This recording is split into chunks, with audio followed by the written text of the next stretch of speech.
Pocos medios de expresión creo que ofrecen mejores posibilidades para trabajar o para jugar con el tiempo que el cine o la producción audiovisual.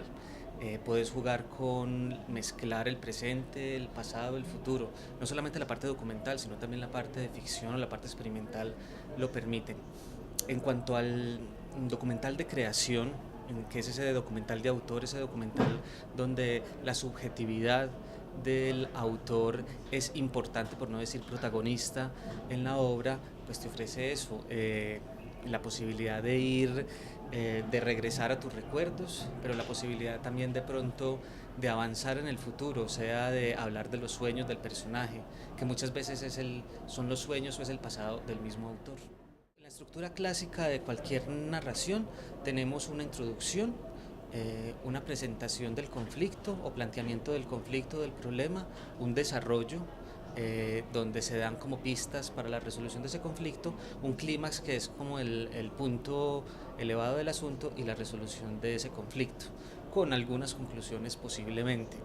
Mm, yo pienso que esa estructura sigue siendo universal y se sigue trabajando y sigue teniendo toda como la validez, que puedes jugar con los tiempos, puedes jugar con diferentes estrategias narrativas, pero esa estructura se debe conservar tal cual, incluso dando pues como algunos visos en la ubicación en la pieza, pero debe conservarse como está planteada desde el principio. Yo siento que cada proyecto audiovisual, cada proyecto documental plantea una estructura de acuerdo al, a la historia que se esté contando. Mejor dicho, la historia es la que te plantea esa posibilidad de estructura.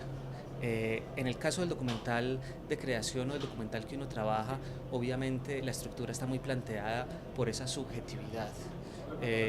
Por la que está marcada la historia que estamos contando. Lo que sí hay que tener claro es que siempre hay que ser consecuente con la claridad de la comprensión de la historia que se está contando. O sea, lo que estoy contando tiene que entenderse, a no ser de que la intención sea que no se entienda, pero la intención de, no tanto de veracidad, pero sí de comprensión, debe quedar como muy clara, independiente como de la estructura.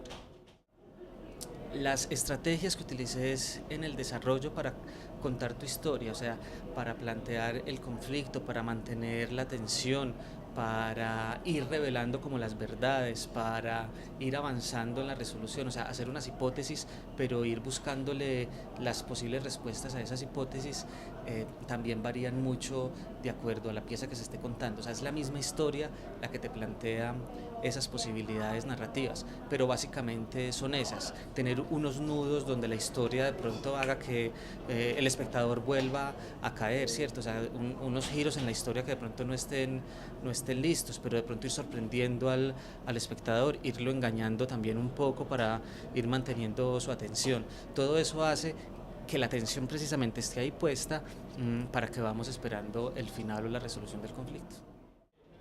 Eh, pues uno podría hablar de documental periodístico, ahora el documental de creación o documental de autor. Dentro de ese documental de creación está el documental ensayo, donde Chris Marker pues, es como su precursor, o está el documental social o el documental de viajes.